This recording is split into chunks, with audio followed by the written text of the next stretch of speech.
Good evening. I'm Adrian Arsenault. Tonight, an exclusive interview with the doctor leading Canada's COVID response. Was it perfect? No. The delays, why Canada wasn't prepared to close the border with the U.S., and the shifting guidelines on masks. Can you explain why you're thinking on that change? Dr. Theresa Tam, one-on-one with Rosie Barton. I'm Andrew Chang. Also tonight, Quebec moves to reopen schools. If we don't succeed, it would mean that we have done this confining for nothing. And Ontario unveils its own plan. This is a roadmap. It's not a calendar. What needs to happen before life can start to return to normal? In Alberta, evacuations in the midst of isolation. Two guys in the boat was like, hey man, you need to get evacuated. Fort McMurray hit hard by flooding. And a creative new way to support small businesses. Thank you very much for playing. I will see you tomorrow night. And then it just evolved into this crazy fun online game. The small town pandemic game show that's a big hit. This is The National. Tonight, we're getting answers for you from Canada's Chief Public Health Officer on how the government has managed the pandemic. And you'll find out why her advice on crucial topics has changed over the course of this public health crisis. Now, make no mistake, Dr. Theresa Tam is a key figure as Canada confronts COVID-19. Her guidance has a direct impact on the extraordinary rules we now live by, and her voice carries weight as the government plots a careful return to normal. Now, in her first extensive sit-down interview since the pandemic was declared, she tells Rosemary Barton, the CBC's chief political correspondent, that in retrospect, some measures could have been in place sooner. At the end of January, travelers were still streaming into Canada largely unchecked. This despite the fact the World Health Organization was already seeing human-to-human transmission. Over just 1 month, 58,000 travelers arrived from China, as many as 2,000 from the epicenter of Hubei province. They were only tested if they had symptoms. It was a measure that Dr. Theresa Tam says largely worked. That was actually quite effective in that our initial travelers actually did very well in that they followed advice. In the end, in terms of travelers from China, until the beginning of March, we had about 10 travel-related cases. Tam says it's not clear banning travelers from China would have made a difference given how the virus was spreading in Europe and the United States. But she admits better screening might have detected more cases. You know, could we have done more at the time? You can retrospectively say, yes, absolutely. You could screen more, or you could change your stance. But at the time, we had very, very few cases globally and in Canada. From the beginning, public health officials and politicians said border controls were not effective because the virus knows no borders.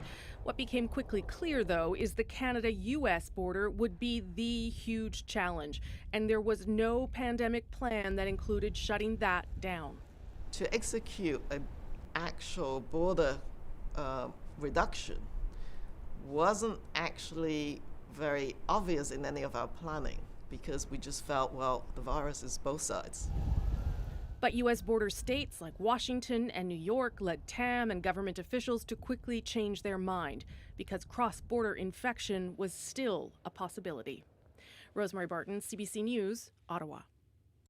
And there are more revelations ahead from Rosie's exclusive interview with Dr. Theresa Tam as Canada's top medical official. Why did she change her advice about whether you should wear a mask?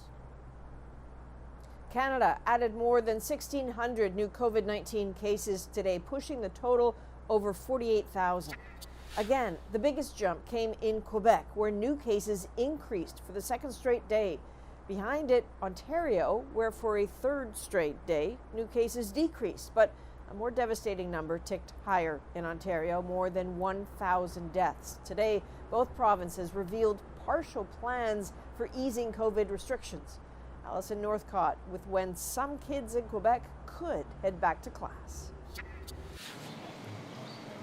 Patricia Claremont's kids are eager to get back to school, but she's nervous about the province's plan. If we don't succeed, this reopening, It would mean that we have done this confining for nothing. And it would be a major feeling of failing. 2 weeks from today, Quebec's premier says primary schools and daycares outside the Greater Montreal area will reopen. In Montreal, the epicenter of Quebec's outbreak, it's a week later on May 19th. High school students won't go back until September. This reopening will be gradual. Legault acknowledges the virus has hit long-term care homes hard, but says for those less vulnerable, life must go on. Primary school children will benefit the most from the remaining school weeks, especially children in difficulties. It won't be mandatory, and it will only happen if the situation in hospitals remains stable. Schools will have to try to impose physical distancing measures and have classes with no more than 15 students. Daycare teachers will have protective equipment and fewer kids. Patricia Roque is relieved her 2-year-old can soon return to daycare. I've seen her personality go from an extroverted, bubbly child to a more introverted, withdrawn, and clingy toddler, and it upsets me. She needs to have her peer group. But teachers' unions have a lot of questions. I just feel that teachers were not reassured today. You've got these conditions that weren't very good to begin with. Shortage of teachers, really difficult working conditions. And now you've added on top of that COVID-19. The province says through all of this, public health measures like physical distancing will stay in place and that following them remains crucial. Alison Northcott, CBC News, Montreal. Now, Ontario's plan today was less specific. There were no dates for restarting anything. But as Jacqueline Hansen shows us, there were hints of just how long it could take to begin to reopen. Don't expect to cheer on actors or athletes in Ontario anytime soon. Sporting events and concerts aren't even part of the province's plan to reopen. There's no one wants to open up the economy more than I do. Premier Doug Ford is eager but cautious. We've come so far with this fight, and we just don't want to give up. Along with ensuring capacity in hospitals and ramping up contact tracing, the province says new cases must go down consistently for 2 to 4 weeks. Then stage 1 can start, with reopening select workplaces and allowing small gatherings. Next, more workplaces and bigger gatherings. And the final stage includes all workplaces. But the province didn't say which businesses will be allowed to open first or when.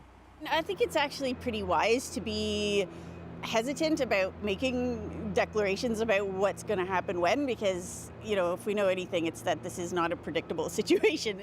Still, some want to know more so they can start preparing.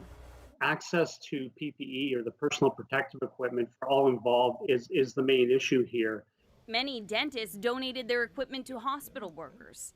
And now, as those restrictions are going to loosen up, the profession and all dentists across the province are going to be looking to gain access. And we'll have to sterilize absolutely everything after every client, give them a new gown, of course. This hairstylist wants to wait until the case numbers come down so he can feel a little safer. I don't think I would like to go back as of yet. So the province's big picture timeline isn't the only one that matters. It could still take longer to build back the confidence of workers and customers. Jacqueline Hansen, CBC News, Toronto. Ontario and Quebec are just the latest provinces to lay out their reopening plans. New Brunswick has already started loosening physical distancing restrictions. Saskatchewan will begin letting some medical services and outdoor activities resume next Monday. And PEI and Manitoba are both promising details this week on their plans to ease back open. In the U.S., while New York's governor said he plans to extend restrictions beyond May 15th in some areas, many other states are starting to reopen. Texas is getting back to business this Friday. The lives saved are priceless, but the price has been steep. Many have lost jobs. Others have lost businesses. Many are struggling to pay their bills. From Michigan to Mississippi, a dozen or so states are opening up again for non-essential business. And as Katie Simpson shows us, one of the last states to close up shop during the COVID crisis is now one of the first to reopen. You'd never know, stay-at-home orders here have been relaxed. At this breakfast joint, there are more staff members than customers. Any potatoes and a biscuit? Thank you. And most orders are being picked up by food couriers.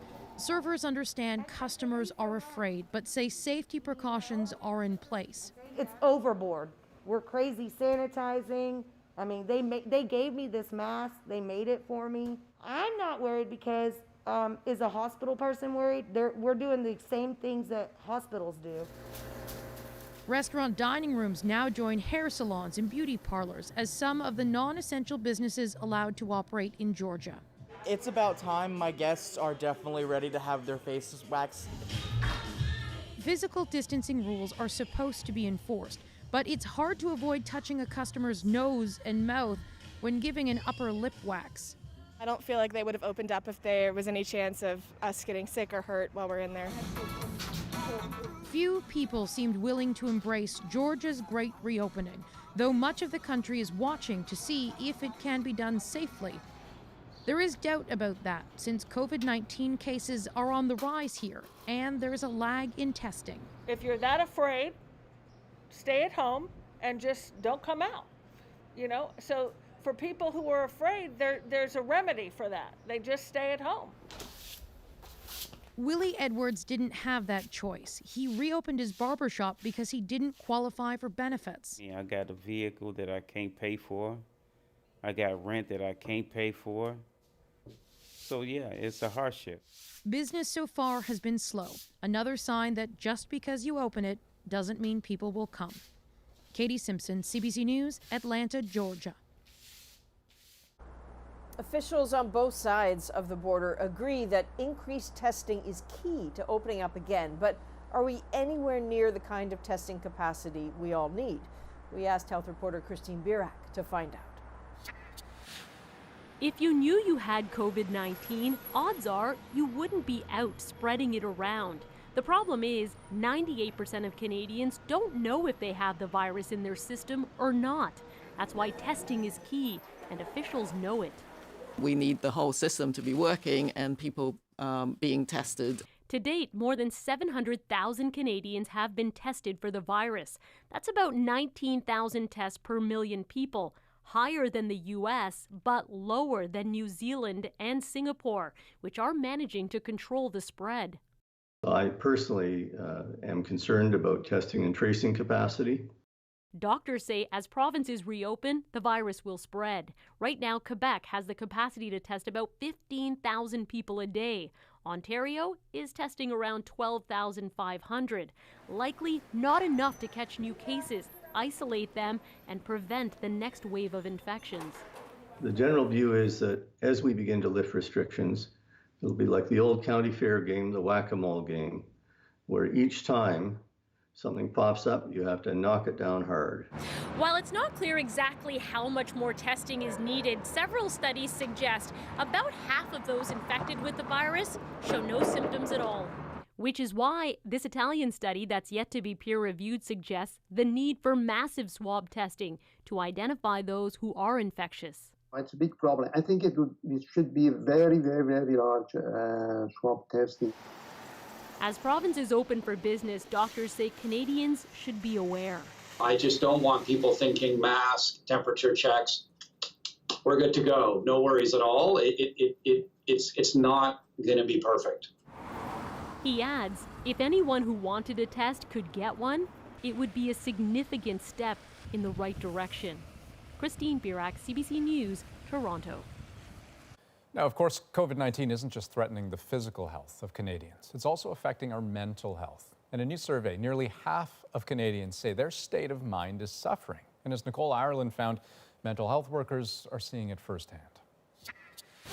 Bye, Cookie. After a day of teaching her kids at home, Jenny Armstrong sends them off to their dads for the night. Backpack. 6 weeks into the new reality of COVID-19, she feels the toll on her mental health.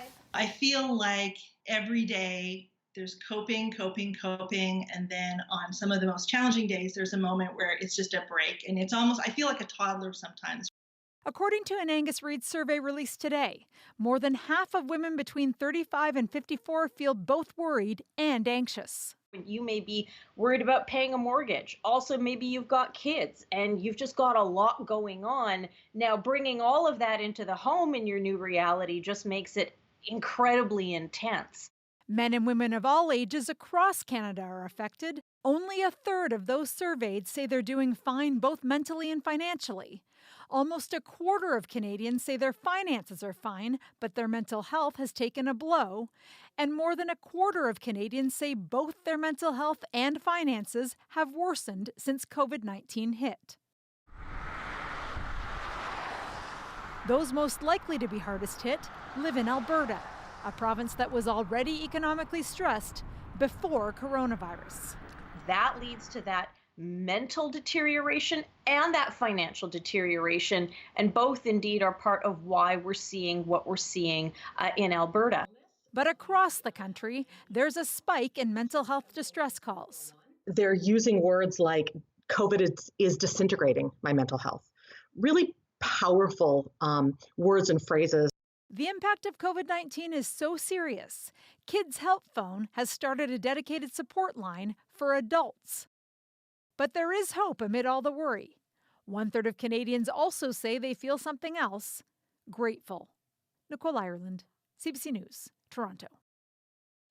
Okay, with me now, Dr. David Greatzer of the Centre for Addiction and Mental Health. And Dr. Greatzer, I'm curious to get your take on this. What, if anything, from the findings surprised you? And what is your advice to people who are feeling stressed? Well, I think that the one thing that jumped out at me was that 14% of people felt normal. In other words, not normal is the new normal. And so advice might be it's okay to feel stressed in stressful times. And many of us are feeling worried. In fact, almost half of us are. And so going back to those things doctors recommend to reduce stress, that's really important right now. Regular exercise, some sort of a routine, and of course, avoiding excessive alcohol and cannabis. Yes, cannabis. And I remember the last time we spoke, I mean, you mentioned routine. I mean, that is something that in your mind is really important in this case? Well, it's really difficult to be in a routine, but so important to be in one. Many of us aren't working or we're working from home, and yet that regularity is useful. So maybe getting up at a regular time in the morning, getting dressed, doing those sorts of things might be even more important than usual. Okay. Hey, Dr. Greatzer, always good to talk to you. Thanks for your time. Thank you. Those same restrictions affecting our mental health are having a major impact on the economy. The latest to be hit is Ontario's Stratford Festival, which announced its entire 2020 season will be put on hold amidst the pandemic. The festival drives roughly $135 million in economic activity each year while creating some 3,000 jobs in the community. And in a pretty surprising move, Foodora says it is ceasing operations in Canada in 2 weeks. The decision comes as a blow to couriers who have been experiencing a surge in orders because of COVID-19 lockdowns. The food delivery company, which had been fighting an attempt by workers to unionize, blamed a highly saturated market as one of the reasons for leaving the country. With all the talk of COVID-19 overwhelming hospitals, emergency rooms across the country have been unusually quiet. Doctors say some patients may be too scared to seek the help they need. And as Ioana Meliodas explains, that hesitation could mean the difference between life and death. I had like an explosive, out of nowhere headache. I think that's a great idea. The pain was sudden and unbearable. With a history of strokes, Desiree Diaz would normally race to the emergency room. Not this time. Way too scared to go, and more than that, I just felt like my social responsibility was to not just protect me, but protect everybody else around me. COVID-19 kept her away, and hundreds of thousands of Canadians too. The drop in ER visits across the country in the last few weeks is dramatic, and doctors are worried. We know statistically that the rates of heart attacks and strokes stay pretty stable, and with the decrease in presentations to the ED, they're happening. They're just happening somewhere outside of the departments. At Toronto's University Health Network, ER visits are down by half. When people do show up, their symptoms are more severe. And while the numbers aren't clear yet, the fear is Others didn't make it. But I think that you're going to see an increase in people who have died at home, and you're going to see an increase of people with cardiac complications. That concern has prompted an extraordinary call to remind people that while hospitals are busy with COVID-19, they're not overwhelmed, and COVID-19 cases are being assessed and treated separately. What Canadians need to know is that our emergency departments are open, they are available, and they are safe. We're going to do the whole circuit. As for Diaz, her headache only got worse. 10 days later, she finally went to the closest ER.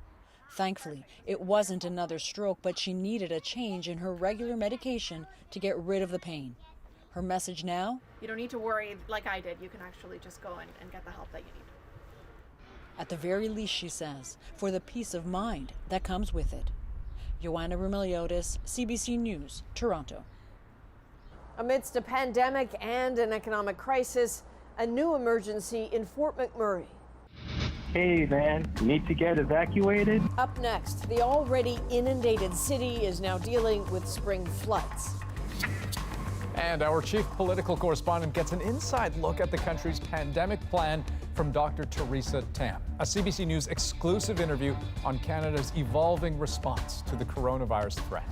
I do wonder whether there should have been more said to Canadians about the risk. In her first in-depth interview during the pandemic, Canada's top doctor takes us behind the scenes on how key decisions were made. We're back in 2.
Welcome back. Let's take a look at some of the other news from across the country, starting in Portapique, Nova Scotia, where people continue to show their respect to the 22 people who died in Canada's worst mass shooting. I believe we came as a family because we know how many families are hurting right now. Flowers and monuments only seem to grow along those normally quiet country roads that became corridors of tragedy just over a week ago. But one road, Orchard Beach Drive, will actually close to non-residents once the RCMP finish investigating. It's a private road, and residents have asked for privacy. And flood warnings have prompted evacuation alerts for parts of the BC interior, including at least 86 homes in Williams Lake. People in Prince George, Caribou, and Chilcotin are being told to stay alert. Spring flooding is also causing some massive problems for thousands in disaster-weary Fort McMurray, Alberta. Rafi Boudjikanian looks at how the COVID-19 pandemic is making a hard situation even harder. It took just one night. It was something to see. Brenda McLean couldn't quite believe her eyes. The river flowing a different direction and started going backwards instead of going ahead. The cause? Chunks of ice blocking the Athabasca River during its spring thaw. The areas downtown were kind of creeping closer and closer to my spot. Joseph and Virga's apartment building was about to be flooded when a couple of Good Samaritans swung by and got him out of there. These two guys in the boat was like, hey man, you need to get evacuated? More than 10,000 people are in need of help in Fort McMurray and surrounding areas. Now, due to the coronavirus pandemic, unemployment is soaring, which has forced some to use the local food bank. COVID has sort of created its own sort of microcosm of how we're dealing with things. Dan Edwards says another problem is that the food bank itself has been damaged by the water. There will likely be food loss, but at this point, I don't know what that is going to equate to. Meanwhile, the municipality is asking Ottawa for military support as it juggles other emergencies. The fact that flooding season and in due course forest fire season is coinciding with coronavirus in Canada is posing some special challenges. Challenges like observing coronavirus protocols during this crisis. There are considerations, for example, in evacuation centers that we are considering the physical distancing measures and sanitation measures that need to be put in place. In the meantime, with hotels almost full, some residents are being lodged at oil sands work camps for now. Rafi Bujikanian, CBC News, Edmonton. And next on The National, our chief political correspondent in depth with Canada's top doctor. A CBC News exclusive look at decisions made behind the scenes to keep you safe as the government grapples with a historic health crisis, including the confusion and controversy over masks and what could come next. Do you foresee mask wearing to be part of what Canadians will be asked to do more regularly in order to make sure we are all safe?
One woman has come to play an immense role in shaping our daily lives during this crisis and also in planning the path forward for all of Canada.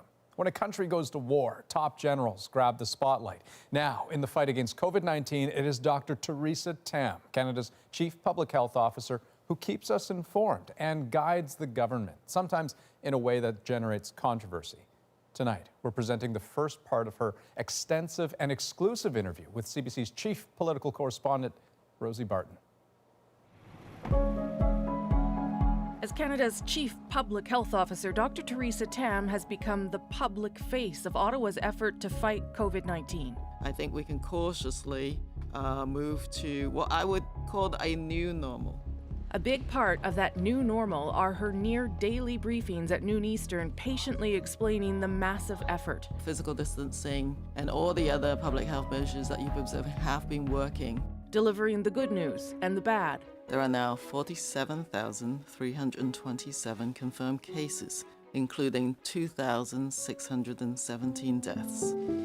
Dr. Tam is no stranger to pandemics and what it takes to fight them. She's advised the World Health Organization on deadly infectious diseases like Ebola and polio. Here in Canada, she was a key part of the team that responded to SARS and H1N1. We took addition. This time, she is leading the charge as the country's top doctor. This is our chance right here, right now, and we need to act now and act together. Now, as the country rolls into its third month of the COVID-19 pandemic, there are ongoing questions about how it's been handled so far. It's very far apart. It's very weird. This weekend, I sat down with Dr. Theresa Tam in Ottawa for her first in-depth interview since the pandemic was declared about her role and her response. Dr. Tam, hello. Hello. Thank you for making the time. I know you're very, very busy, and I appreciate it, and I'm sure Canadians will too. It's a pleasure to be here. I want to start sort of at where this started, and that was the first sign that there was something happening in Wuhan at the end of December. How quickly did you get a sense that there was something unusual unfolding there? Well, I think immediately I felt that this was something that I really needed to take notice of. Probably the very morning of New Year's Day, because December the 31st was when some of this was being picked up. By January the 2nd, I had already sent out an email to the Chief Medical Officer of Health saying that there's been an observation of this cases of pneumonia of unknown source. So there wasn't a lot really known, and this is why I'm concerned, because we've experienced SARS and we've experienced other outbreaks that could turn into something more serious. But at that time, you actually didn't know. By January 14th, the WHO was saying there may have been human-to-human transmission, just may. By January 22nd, they said there was some evidence of that. What we've seen are human-to-human transmission events amongst close contacts in families and in healthcare settings. And yet, through that period, we, as a country, still decided to continue to let travelers arrive from China, as many as 58,000. More than 2,000 from Hubei province. And we were only screening at that point, correct me if I'm mistaken, symptomatic passengers. I'm wondering if we should not have been doing more at that point, given that there was already some evidence that this was being transmitted from human to human. Yes, so it's always good to sort of look back and see, what actually happened. And that was when we had previously then instituted this enhanced border measures, where we provided information to all travelers from China to watch out for symptoms, etc. That was actually quite effective in that our initial travelers actually did very well in that they followed advice. In the end, in terms of travelers from China, if I recall correctly, throughout this whole period, until the beginning of March, we had about 10 travel-related cases, and they were all managed very well. So, could we have done more at the time? You can retrospectively say, yes, absolutely. You could screen more, or you could change your stance. But at the time, we had very, very few cases globally, and in Canada. Again, I realize that these are hindsight questions, but I do wonder whether whether there should have been more said to Canadians about the risk, or should have been more done about the volume of, like, who cares how many people are coming from China? We should have just done more anyway. Globally, as a public health community, we need to ensure containment and support containment at source. That is how... In China. That's right. And of course, if that is not working, more needs to be done. But at the same time, I think there were countries that did more. And in the end, it wasn't that effective if you actually think about the countries in the end that were impacted. Because I think from a public health perspective, we always knew that the border was just one layer of additional measure. It is actually quite anti-intuitive, I think, for Canadians to think, well, if you just shut the border, that would solve the problem. I think even then, the illness, unbeknownst to most of us, had already traveled somewhere else, which actually became immediately obvious when British Columbia detected a traveler that had traveled to a country that wasn't really reporting cases. Iran, and then, I think you mean, yes. Yes, and then the European countries. And so some of whom had enacted border measures. And there were some, at least in that first weekend, there was some confusion in airports that you were supposed to go to the electronic kiosk and say where you would come from, and some people got information and some didn't. It felt like there was some lack of coordination. Yeah, so I think we went with some public messaging first. Travelers are being asked to identify if they have flu-like symptoms, fever-like symptoms. There's additional questions on the kiosks as well that really target into the sort of regional area of Wuhan. And so this allows for a closer examination. You can imagine the complexity of the international border. Just updating machines and getting the operational elements done does take a bit of time. So often the policy is out front and then you're still trying to implement. That was absolutely the feedback that we got as well. So it's just layers of protection, really. Some of them could have been stronger at the beginning, but all the other layers were being put in at the same time. So was it perfect? No. But I think, as you've seen over time, those layers have kept being strengthened as well. We decided, I think it was March 18th, we closed the border to non-essential travel between Canada and the US. And you have said that some of those border measures did really help to flatten the curve. How big a health risk was the United States at that point? Absolutely, the volume of to travel between the country is huge. All the signs were there that certain areas of the United States there were hotspots, and that was a bigger concern almost to our provinces and territories than Europe. Europe was a big concern, but also the United States. So we knew that more had to be done. But let's just dial back a little bit. In our pandemic preparedness, we actually had something called the North American Pandemic Avian Influenza Plan. Some of the assumptions in influenza pandemics, at least, was that if it was in one country, it was in the other country. And that border measures may not be that effective because, in effect, the virus is in both sides of the border. To execute an actual border reduction wasn't actually very obvious in any of our planning. So that was something that had to be, again, scaled up in our thinking, but it wasn't necessarily part of public health planning either, because we just felt, well, the virus is both sides. Yeah, I remember everyone saying at the beginning, well, the virus is travel, shutting borders isn't the right thing to do because we need to know where people are and where they're going. It does sound to me like your thinking on that has evolved a little bit. For the world. Yes, for the world, yes. Again, imagine now when every country, the international travel has come to a grinding halt. Wasn't a scenario that was, I think, in anybody's playbook. The North American was felt to be a continent. Of course, now with hindsight, you go, okay, shutting that land border and all the other entry points is an actual option. Okay, But at that point, people were open-minded. Honestly, this was an option. And I think when our decision maker was saying anything is on the table, I think they really meant it. Yeah. And they were considering everything. But the complexity of doing that, I think one can only imagine.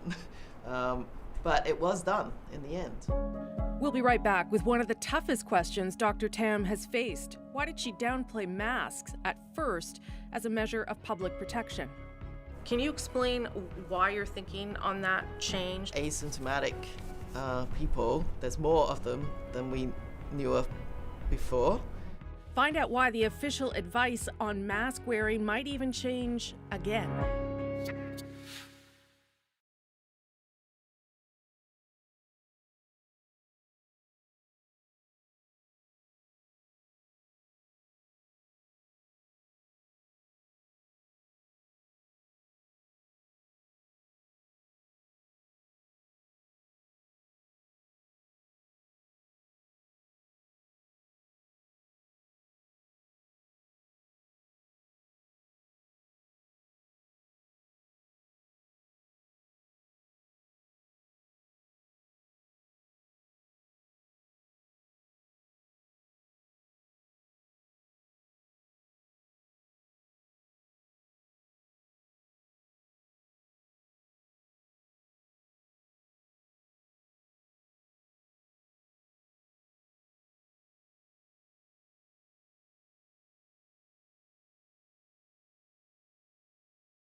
You've likely seen more and more masks on people out in public, and you've probably also heard the growing debate. Should we all wear them or not? For months, Dr. Theresa Tam insisted the answer was no. Putting a mask on an asymptomatic person is not beneficial, obviously, if you're not infected. Saying they didn't work and they might even be counterproductive. But as countries in Asia, Europe, even the United States recommended, even ordered masks to stop the spread of COVID-19, those mixed messages had Canadians question whether wearing something was better than nothing. And the public health advice changed. Wearing a non-medical mask, even if you have no symptoms, is an additional measure that you can take to protect others around you. Can you explain why your thinking on that changed and why now the suggestion is if you can't get as far apart as you and I are right now, you maybe wear a mask in a grocery store or on public transit? I think what came online was actually more evidence that asymptomatic people, there's more of them than we knew of before. Mm-hmm. We didn't know how efficient they spread, but that's still an evolving knowledge. And you kind of think, okay, but well, it's another layer of protection. And then what is the downside? I've always said that there's a lot of unknowns to an evolving situation, and that I think is a very reasonable way to change advice as we know more, which is always a very difficult thing for maybe the public to understand. But we got to do it, and there may be yet another change in our recommendations. Do you think, as public health restrictions ease one day, do you foresee mask wearing to be part of what Canadians will be asked to do more regularly in order to make sure we are all safe? I think that's already undergoing evolution. Transport Canada yes. had required now facial coverings because it's very difficult on a plane to separate yourself and all the traffic going in and out. And so you're already seeing those policy shifts. And provinces, in their plans for reopening, have this as part of their options for when you can't do the 2 meters. So the new normal, when we get there, is one that is not the same as before the new year. Is one that might see our society function in different ways. And how we actually maintain some sort of physical distance at the same time as certain businesses begin to open and workplaces readjust to the new normal. I think it will have some profound changes in society, including maybe our acceptance in people wearing masks. And tomorrow, Rosie puts more questions to Canada's Chief Public Health Officer. A big one: what will it look like when this country reopens? And what are the dangers of getting back to normal too quickly? How long should people be expected to feel this far apart, so far apart from people? I just have the image of New York City in my head and think I would never want that to happen anywhere in Canada. And if we let things resume too fast, we may get that kind of surge. More of our exclusive interview tomorrow, only on The National. Next on The National, a long-term care success story. We don't have words to really express our gratitude. Inside the Toronto home with 0 cases of coronavirus. What went right? Next.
Of all its victims, COVID-19 is hardest on those least able to resist, vulnerable seniors in long-term care.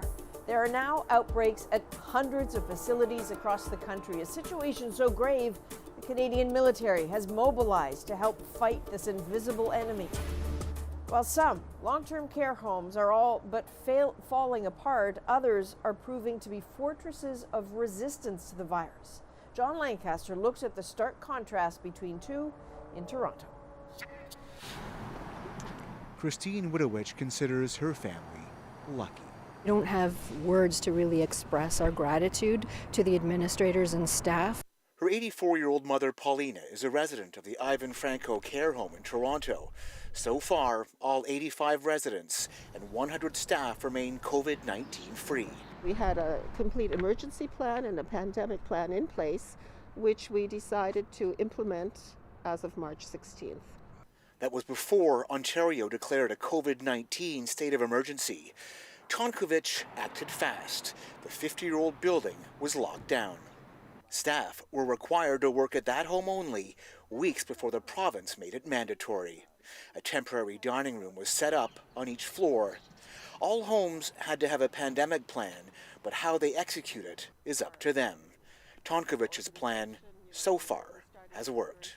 COVID-19 has really almost brought out the best in them. Just 7 kilometers away, another older building, but a much different scenario.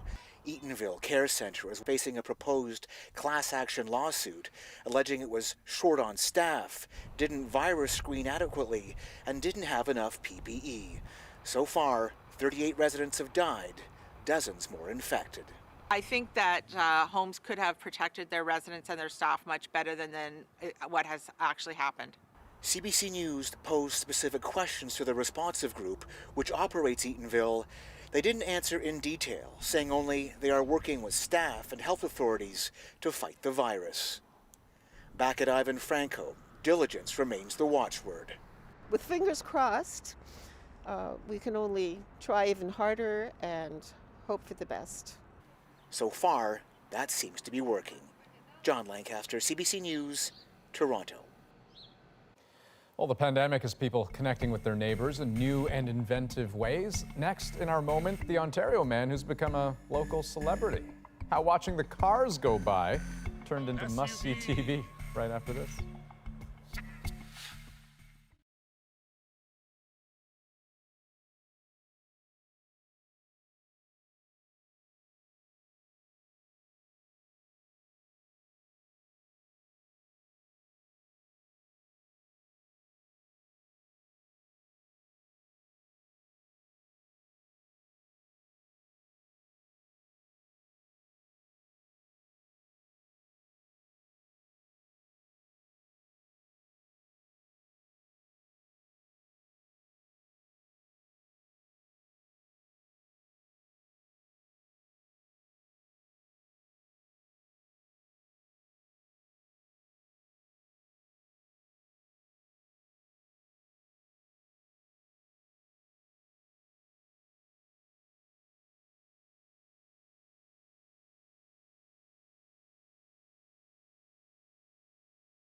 Well, in these strange times, everyone's finding ways to stave off boredom, including Ryan Murphy, who's become a game show host watching cars go by.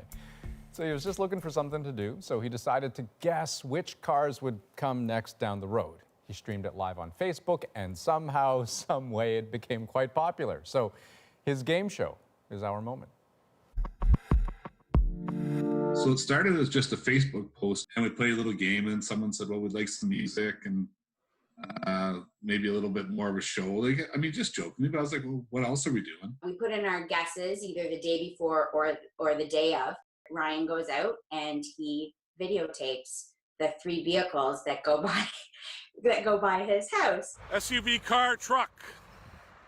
SUV car truck. We'll be back in 15 minutes. Honestly, it's a game that we all played when we were little. That was just our generation. So it's so much fun. That's something that a lot of my friends sit down with their families and watch when they're eating dinner.